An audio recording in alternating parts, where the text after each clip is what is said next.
Hello friends, આજે આપણે સ્વાધ્યાય 8.2 માં આગળ વધીએ. ક્વેશ્ચન નંબર 3 જોઈએ પહેલા.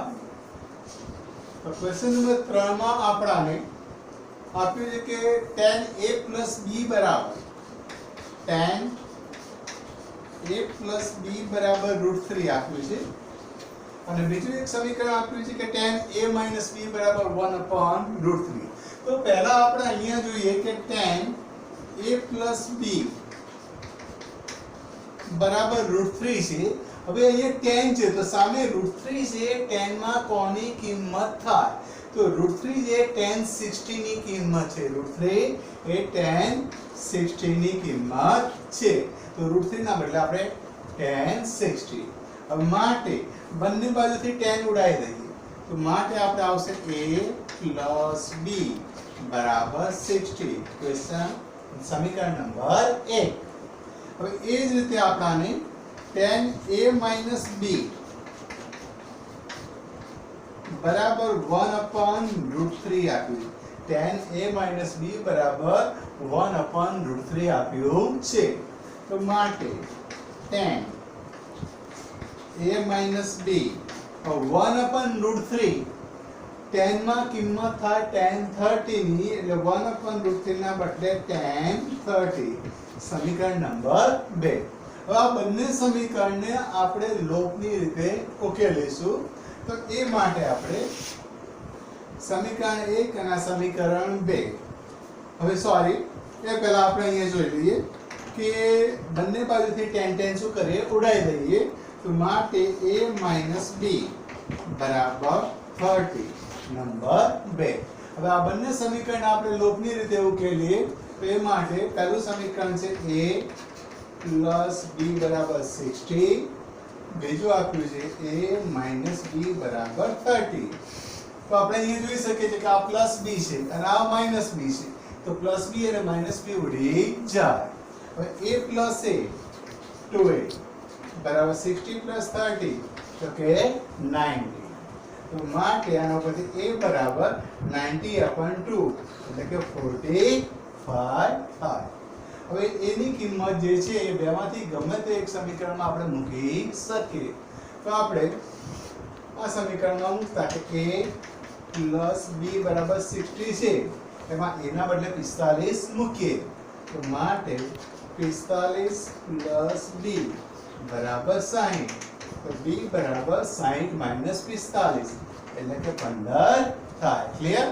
તો ઈઝી ક્વેશ્ચન છે કે tan a plus b બરાબર √3 આપ્યું છે અને બીજું આપણને tan a minus b બરાબર 1/√3 આપ્યું છે અને આના ઉપરથી આપણને a અને b ની કિંમત શોધવાની કહી છે. તો આપણે tan a plus b બરાબર √3. હવે અહીંયા આ બાજુ tan છે, આ √3 છે એ tan માં આપણે tan 60 ની કિંમત છે એટલે કે √3 ના બદલે tan 60 મૂકી શકીએ. ત્યારબાદ બંને બાજુથી tan આપણે શું કર્યું? હટાવ્યું. તો વધે છે a plus b બરાબર 60. સમીકરણ નંબર 1. Same way tan a minus b બરાબર 1/√3 છે. તો માટે 1/√3 tan માં કોની કિંમત થાય છે? તો કે tan 30 ની. તો 1/√3 ના બદલે આપણે tan 30 મૂકી શકીએ. આપણે જોઈએ કે બંને બાજુ tan આપ્યું છે એટલે tan ઉડી જાય. તો a minus b બરાબર 30. સમીકરણ નંબર 2. હવે આ બંને સમીકરણ આપણે લોપની રીતે ઉકેલીએ. તો સમીકરણ નંબર 1 માં છે a plus b બરાબર 60. સમીકરણ નંબર 2 માં છે a minus b બરાબર 30. તો બંનેમાં પ્લસ b અને અહીંયા માઇનસ b છે ઉડી જાય. તો a plus a 2a બરાબર 60 plus 30 90 થાય. તો માટે a બરાબર 45. તો આ જે કિંમત આવે બેમાંથી આપણે ગમે તે એક સમીકરણમાં મૂકીએ. સમીકરણ નંબર 1 માં મૂકતા a plus b બરાબર 60 માં એના બદલે આપણે 45 મૂક્યા. તો 45 plus b બરાબર 60. તો b બરાબર 60 ઓછા 45 કેટલા થાય છે? 15 થાય. Okay, clear? ચલો હવે 8.2 નો જે ક્વેશ્ચન નંબર 4 છે એ ખરા ખોટા છે. એ વિધાન સત્ય છે કે અસત્ય છે એ તમારે ઘેર જાતે પ્રયત્ન કરવાનો છે. ઓકે, ચલો હવે આપણે સ્વાધ્યાય 8.3 તરફ જઈએ એ પહેલા કેટલાક સૂત્રો શીખવાના છે. તો આપણે પહેલા સૂત્રો જોઈ લઈએ.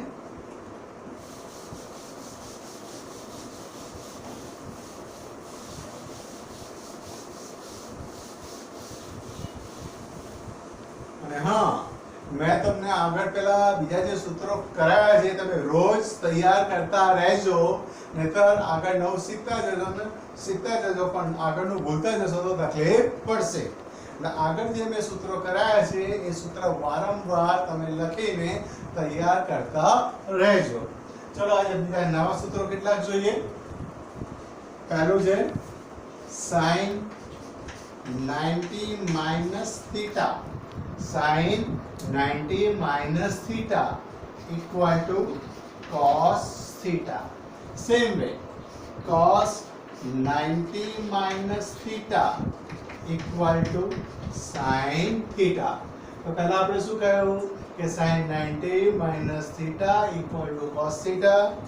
cos 90 minus theta equal to sin theta. બીજો sec 90 minus theta equal to cosec theta. sec 90 minus theta equal to cosec theta. અને એ જ રીતે cosec 90 minus theta equal to sec theta. Clear? ચલો બીજું આગળ કે tan 90 minus theta equal to cot theta. અને cot 90 minus theta equal to tan theta.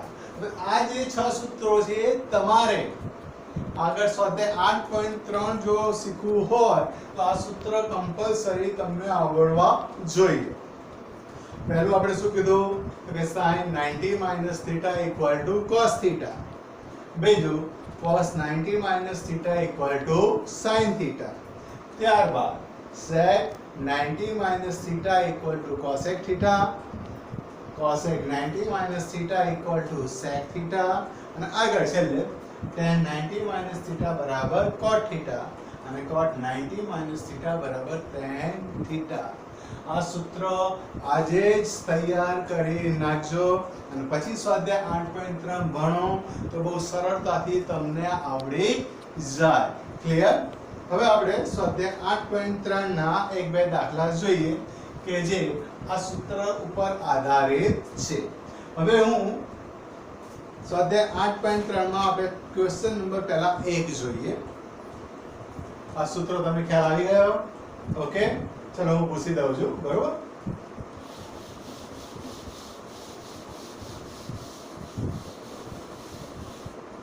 સ્વાધ્યાય 8.3 question number 1 એમાં કહ્યું છે કે કિંમત શોધો.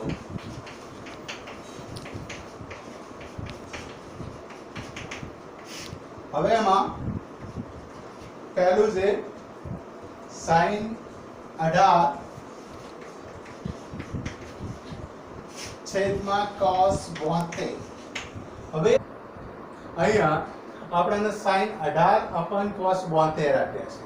હવે નોર્મલ તમે ધ્યાન રાખજો કે અહીંયા એ રીતની સંખ્યા આપી હોય કે જે બંનેનો સરવાળો 90 અંશ થતો હોય. હવે અહીંયા જોઈએ કે sin 18 આપ્યું છે, નીચે cos 72 આપ્યું છે. હવે આપણે આગળ સૂત્ર જોયા કે sin 90 minus theta equal to cos theta. તો હવે આપણે ધારો કે cos theta આપ્યું તો એને એવું કહી શકીએ કે sin 90 minus theta.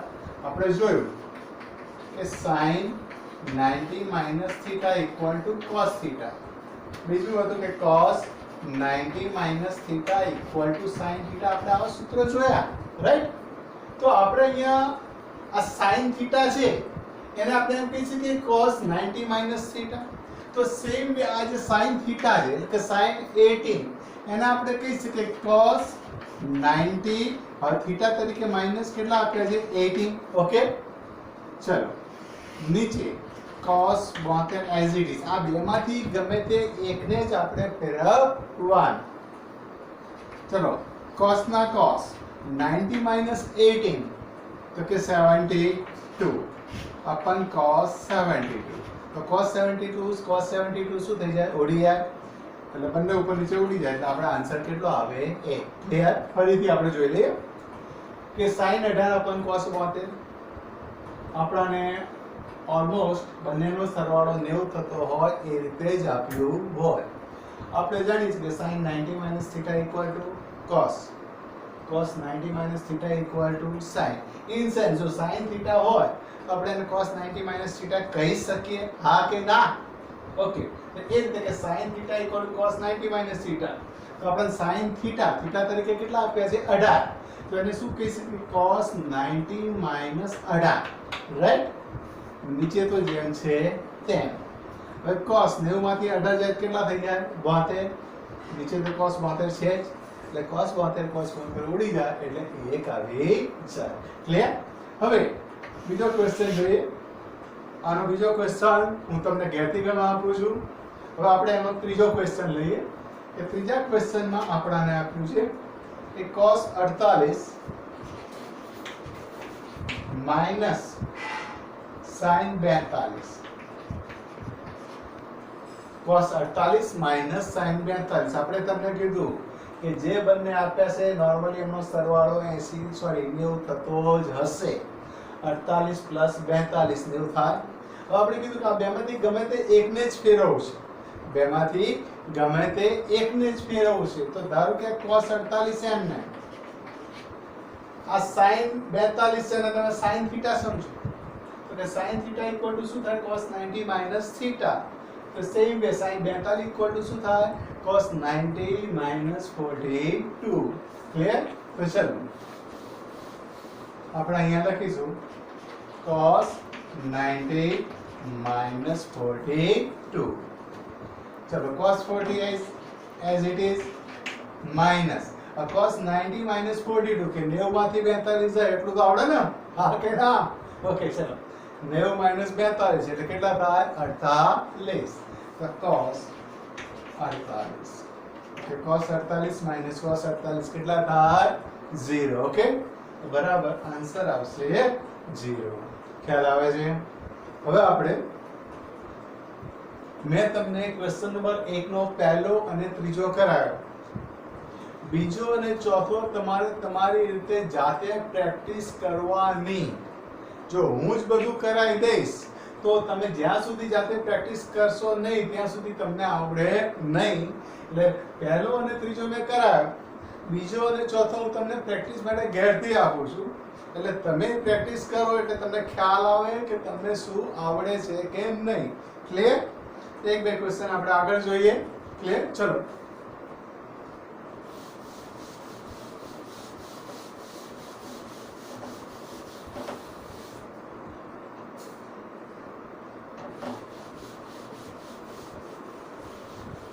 Question number 2 એમાં પહેલો ક્વેશ્ચન નંબર 2 આપણે સાબિત કરવાનો કીધો છે. અને જે પહેલો ક્વેશ્ચન જે સાબિત કરવાનો કીધો છે એ ક્વેશ્ચન છે tan 48 into tan 23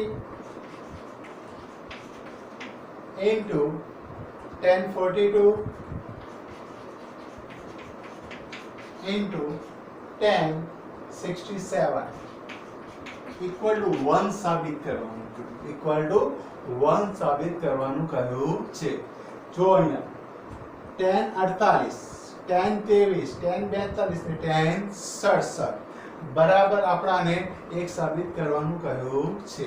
તો હવે એમાં સાબિત કરવાનું કીધું એટલે બરાબરની આ સાઈડને ડાબી બાજુ કહેવાય અને પેલી સાઈડને જમણી બાજુ. આપણે ડાબી બાજુ લઈએ તો ડાબા બરાબર tan 48 tan 23 tan 42 tan 67. હવે આપણે અગાઉ જોયું કે બે આપ્યા હતા ત્યારે આપણે ગમે તે એકને ફેરવતા. તો હવે અહીંયા આપણે 4 આપ્યા છે. હવે 4 આપ્યા એટલે નોર્મલી બેને ફેરવવાના થાય. ક્લિયર? હવે કયા બેને ફેરવવા એક પ્રશ્ન ઉભો થાય. તો આપણે એ રીતના ને ફેરવવાનું કે જે બેનો સરવાળો 90 થતો હોય એમાંથી કોઈ એકને ફેરવવાનો. તો tan 48 અને કોનો સરવાળો 90 થાય? tan 48 જોડે કે tan 42. તો આ tan 48 અને tan 42 બેમાંથી ગમે તે એકને જ ફેરવવાનું. ખ્યાલ આવે છે? હવે સેમ વે tan 23 એટલે 23 અને 67 એમનો સરવાળો પણ કેટલો થાય? 90. એટલે 23 અને 67 આ બેમાંથી ગમે તે એકને જ ફેરવાય. ક્લિયર? તો ચલો tan 48 અને tan 43 છે એમાંથી ગમે તે એકને ફેરવવું છે તો tan 48 ને એમને એમ રાખી દઈએ. સેમ વે 23 અને 67 માંથી 23 ને એમને એમ રાખી દઈએ. રાઈટ? તો હવે 42 ને ફેરવવું છે. હવે આ tan થીટા કોના બરાબર થાય તો કે cot 90 minus theta.